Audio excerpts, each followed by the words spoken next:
गाजीपुर या उसकी विधानसभा मऊ सदर की बात होती है तो अपने आप मुख्तार परिवार की चर्चा शुरू हो जाती है। इस बार इन चर्चाओं में मुख्तार से ज्यादा उनके बड़े बेटे अब्बास की चर्चा है। आप सोच रहे होंगे आखिर ऐसा क्यों? तो इसके पीछे की बड़ी वजह है और वो वजह है 2027 का विधानसभा चुनाव। जी हाँ, दरअसल 2027 के विधानसभा चुनाव से पहले सुभाषपा प्रमुख ओम प्रकाश राजभर ने विवाद अपने बयानों के जरिए बढ़ा दिया है। ऐसा नहीं है कि अकेले उन्होंने ये ऐलान किया हो कि वे विधानसभा जहूराबाद से नहीं अतरौलिया से चुनाव लड़ेंगे, बल्कि बड़ी वजह इस बार मऊ सदर से वो अब्बास अंसारी को टिकट देंगे भी या नहीं, ये बन रही है। चलिए जानते हैं इस बार चुनाव में क्या होगा अब्बास अंसारी का हाल और कैसे अब्बास अंसारी ने रखा राजनीति में कदम। अब्बास अंसारी से जुड़ी हुई सारी जानकारियां इस रिपोर्ट में। नमस्कार, मैं हूं नाज़मीन खान और आप देख रहे हैं SPN 9 न्यूज। चर्चित सीट मऊ सदर विधानसभा हमेशा सुर्खियों में बनी रहती है। कभी दिवंगत विधायक मुख्तार अंसारी का गढ़ रही मऊ की सदर विधानसभा सीट से इस समय मुख्तार के बेटे अब्बास विधायक हैं। अब्बास अंसारी के जेल जाने के बाद से इस सीट पर एक बार उपचुनाव का माहौल बना था, लेकिन बाद में कोर्ट के फैसले ने इन सभी अटकलों पर विराम लगा दिया था, जिसके बाद अब्बास अंसारी की विधानसभा की सदस्यता और ओपी राजभर का एक विधायक बच गया था। लेकिन ओपी राजभर को इसकी कदर नजर नहीं आई और इसके कई बड़े संकेत मिले, क्योंकि इस सीट से एक बार फिर से ब्रजेश सिंह का नाम चुनावी मैदान में उतारने को लेकर सुना जा रहा है। जी हाँ, सुभाषपा सुप्रीमो ओपी राजभर के बयानों को लेकर जनपद मऊ सहित समूचे प्रदेश की राजनीतिक सियासत एक बार पूरी तरह से गर्मा गई है। क्या ओम प्रकाश राजभर इस बार अपनी पार्टी से ब्रजेश सिंह को मऊ की सदर सीट से चुनाव लड़ाने जा रहे हैं? दरअसल हालिया बयानों में ब्रजेश सिंह को लेकर सुभाषपा प्रमुख ओम प्रकाश राजभर ने कहा था कि अपराध रजिस्टर को मेंटेन करना पुलिस का काम है, हमारा नहीं। मतदाता सूची में जिसका भी नाम है उन सबसे हमारे संबंध बेहतर है। इस बात को लेकर चर्चाओं का बाजार गर्मा गया था कि क्या इस बार ओम प्रकाश राजभर अपनी पार्टी से सदर विधानसभा का चुनाव अब्बास अंसारी को नहीं बल्कि ब्रजेश सिंह को लड़ाने वाले हैं। हेट स्पीच मामले में यानी 2022 के चुनाव के दौरान अब्बास अंसारी के जरिए अधिकारियों को सीधी धमकी दी गई थी। कहा गया था कि चुनाव के बाद 6 महीने तक कोई तबादला यानी कि ट्रांसफर नहीं होगा और पहले उनका हिसाब किताब किया जाएगा, जिसके बाद 4 मार्च 2022 को सुहेल देव भारतीय समाज पार्टी के प्रत्याशी अब्बास अंसारी, उनके भाई उमर अंसारी और 150 अज्ञात लोगों के खिलाफ हेट स्पीच देने के खिलाफ मुकदमा दर्ज करवाया गया था। विधानसभा चुनाव के दौरान नफरती भाषण और चुनाव आचार संहिता का उल्लंघन माना गया था और इसी तहत 31 मई 2025 को MP MLA कोर्ट में मऊ ने मुख्तार अंसारी के बेटे अब्बास अंसारी को सजा सुनाई थी। MP MLA कोर्ट मऊ ने मुख्तार अंसारी के बेटे अब्बास अंसारी को सजा सुनाई थी और इसके साथ ही अलग अलग धाराओं के तहत कुल 11,000 रुपए का जुर्माना भी लगाया था। हेट स्पीच केस में सजा के ऐलान के बाद यूपी के मऊ से सुभाषपा विधायक अब्बास अंसारी की विधायकी खत्म की गई। 1 जून को विधानसभा अध्यक्ष सतीश महाना ने उनकी सीट को रिक्त घोषित कर दिया था।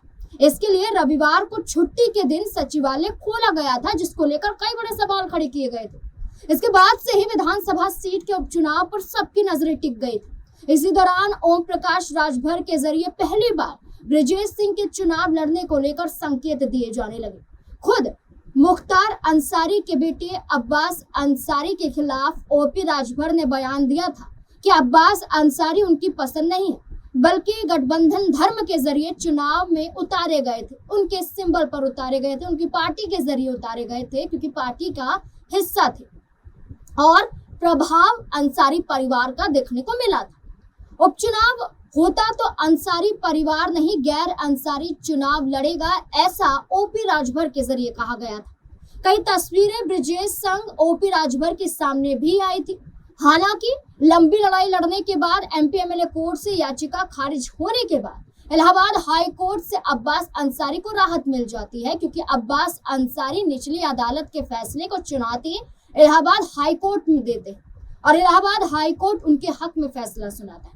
अगस्त 2025 में इलाहाबाद हाई कोर्ट ने सजा पर रोक लगा दी, जिसके चलते उनकी सदस्यता फिर से बच गई थी। हालांकि उत्तर प्रदेश सरकार ने इस फैसले को चुनौती देते हुए भारत का सर्वोच्च न्यायालय यानी कि सुप्रीम कोर्ट का दरवाजा खटखटाया था और वहां एक याचिका दाखिल की थी। सरकार ने मांग की थी कि इलाहाबाद हाई कोर्ट के उस आदेश को रद्द किया जाए जिसमें सजा पर रोक लगाई गई। सरकार का कहना था कि हाई कोर्ट का फैसला गलत है और सजा पर रोक हटाई जानी चाहिए ताकि कानूनी प्रक्रिया आगे बढ़ सके।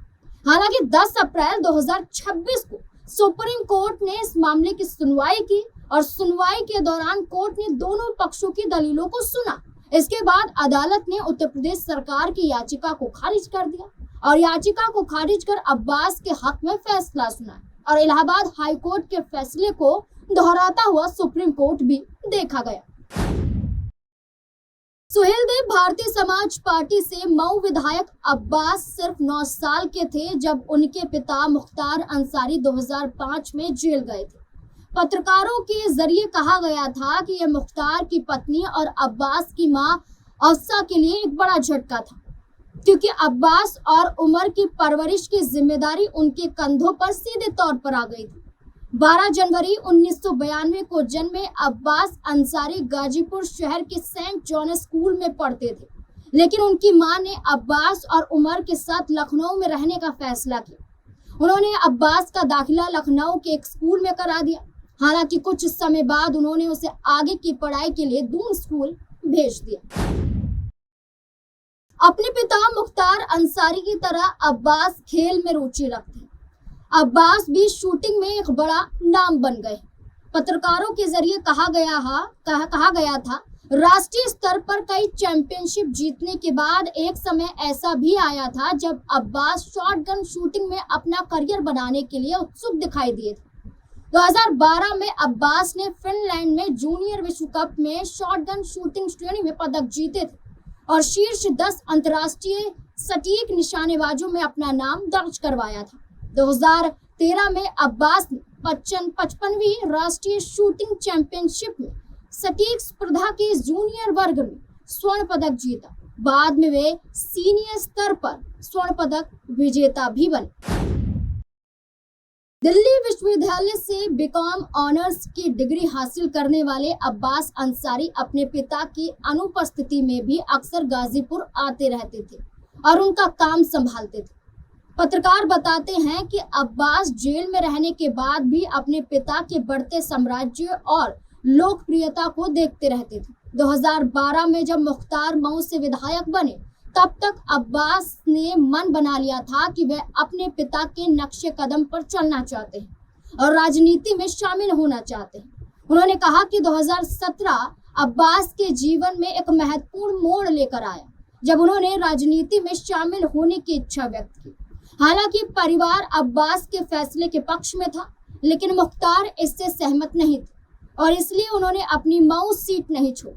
इसके बजाय उन्होंने अब्बास को घोसी विधानसभा सीट से लड़ने के लिए कहा, लेकिन मुकाबला कठिन था। घोसी से बीजेपी के फग्गू सिंह चौहान को मैदान में उतारा गया, जबकि बहुजन समाज पार्टी ने अब्बास अंसारी को टिकट दिया। बीजेपी के चौहान ने अब्बास अंसारी को करीब 8,000 वोटों से हरा दिया था। उस दौरान 2019 में अब्बास के खिलाफ पहला पुलिस केस दर्ज किया गया था। उस पर आरोप था कि उसने फर्जी तरीके से आर्म्स लाइसेंस लिया और हथियार रखा। हालांकि राहत मिलने की बजाय इसके तुरंत बाद लखनऊ में पिता पुत्र के खिलाफ सरकारी जमीन पर कब्जा करने का एक और मामला दर्ज किया गया। पत्रकार बताते हैं कि गिरफ्तारी से बचने के लिए अब्बास अंसारी फरार भी हो गए थे, जिसके बाद लखनऊ पुलिस ने उसे पकड़ने के लिए 25,000 रुपए के नकद इनाम की भी घोषणा की थी। जब 2021 में जयपुर में निखत के साथ अब्बास अंसारी की भव्य शादी की तस्वीरें वायरल हुई थी तो अधिकारी दंग रह गए थे। पिता के बाद पहली बार मुख्तार अंसारी की विधानसभा सीट पर बेटे अब्बास अंसारी ने किस्मत आजमाई। 2022 से पहले वे सुभाषपा में शामिल हुए और 2022 में समाजवादी पार्टी और सुहेलदेव बहुजन समाज पार्टी के बीच गठबंधन हुआ और इस गठबंधन ने अब्बास अंसारी को मऊ विधानसभा सीट से चुनावी टिकट दिया। भाजपा के जरिए अब्बास अंसारी को आगे मऊ सदर विधानसभा सीट पर किया गया, जो पहले उनके पिता मुख्तार अंसारी के पास थी। बीजेपी ने अशोक सिंह को मैदान में उतारा था। सिंह के भाई की हत्या में मुख्तार अंसारी आरोपी थे। हालांकि क्षेत्र में मजबूत मुस्लिम यादव पिछड़ा केमिस्ट्री ने अब्बास के पक्ष में काम किया और उन्होंने लगभग 49,000 वोटों के अंतर से बड़ी जीत दर्ज की। इसी चुनाव के दौरान अब्बास के खिलाफ नफरत फैलाने वाले भाषण और आचार संहिता के उल्लंघन का मामला भी दर्ज किया गया था, जो शुरुआत में बताया गया। पत्रकार बताते हैं कि सत्ता में आने के तुरंत बाद वे अपने पिता के नक्शे कदम पर चले और खुली जीप में साहस पूर्वक घूमते हुए भी नजर आए थे। चाहे वे राजनीतिक कार्यक्रमों में जाना हो या आजमगढ़ के लोकसभा उपचुनाव में सपा उम्मीदवार धर्मेंद्र यादव के लिए प्रचार करना हो, वे खुले वाहन से सभाओं को संबोधित करते हुए भी नजर आए थे, जिससे लोगों का ध्यान आकर्षित होता था और पूर्वी यूपी के मुस्लिम बहुल इलाकों में उनकी लोकप्रियता बढ़ गई थी। यही कारण था कि वो आज एक बड़ा नाम मुख्तार अंसारी के बाद देखे जाते हैं। 18 नवंबर 2022 को भाजपा विधायक अब्बास अंसारी को एक जांच में ईडी की प्रयागराज इकाई के साथ सहयोग नहीं करने के आरोप में भी गिरफ्तार किया गया था और चित्रकूट जेल भेज दिया गया था। एजेंसी ने अब्बास को प्रयागराज मनी लॉन्ड्रिंग मामले में तलब किया था। 10 फरवरी 2023 को अब्बास से उनकी पत्नी निखत अंसारी गुपचुप तरीके से चित्रकूट जेल में मिलने पहुंची थी। एक गुप्त सूचना के बाद तत्कालीन जिला मजिस्ट्रेट अभिषेक आनंद और पुलिस अधीक्षक वृंदा शुक्ला के नेतृत्व में चित्रकूट जिला प्रशासन की एक टीम ने जेल पर छापा उस दौरान मारा था और उन्होंने इन दोनों को पकड़ लिया था रंगे हाथ। निखत के पास से विदेशी मुद्रा और मोबाइल फोन बरामद हुए थे उस वक्त पर जब अब्बास अंसारी जेल में बंद थे। मामला बढ़ा तो एक विशेष जांच दल यानी कि SIT का गठन किया गया, जिसने पाया कि निखत को अब्बास से मिलवाने में जेल प्रशासन के कई लोग शामिल थे। इसके बाद अब्बास समेत 5 आरोपियों के खिलाफ कार्यवाही की गई और उन्हें गिरफ्तार फिर से किया गया। लोगों में निखत का ड्राइवर नियाज, सहयोगी शहबाज आलम, साथ ही चित्रकूट के SP नेता फराज खान और एक कैंटीन सप्लायर भी शामिल थे। पत्रकार ने बताया कि SIT ने मामले में जेल अधीक्षक अशोक कुमार सागर, जेलर संतोष कुमार और वार्डन जगमोहन की भी मौजूदगी पर इसके बाद तीनों को गिरफ्तार कर लिया गया। पुलिस ने इस मामले में 7 लोगों को कुल मिलाकर गिरफ्तार किया था। निखत जमानत पर बाहर आ गई थी, जबकि अन्य सभी जेल में हैं और अब्बास को 15 फरवरी 2023 को चित्रकूट जेल से कासगंज जिला जेल में स्थानांतरित कर दिया गया था और एक उच्च सुरक्षा बैरक में रखा गया था। मुख्तार अंसारी की 28 मार्च को जेल में बंद रहते ही मौत हो गई थी और कासगंज जिला जेल के सूत्रों ने कहा कि अब्बास को 29 मार्च की सुबह अपने पिता की मृत्यु के बारे में पता चला, जिसके बाद वे अपनी भावनाओं पर नियंत्रण नहीं रख पाए और बैरक के अंदर ही रोते हुए दिखाई दिए। परिवार ने इलाहाबाद हाईकोर्ट के समक्ष एक आवेदन दायर की।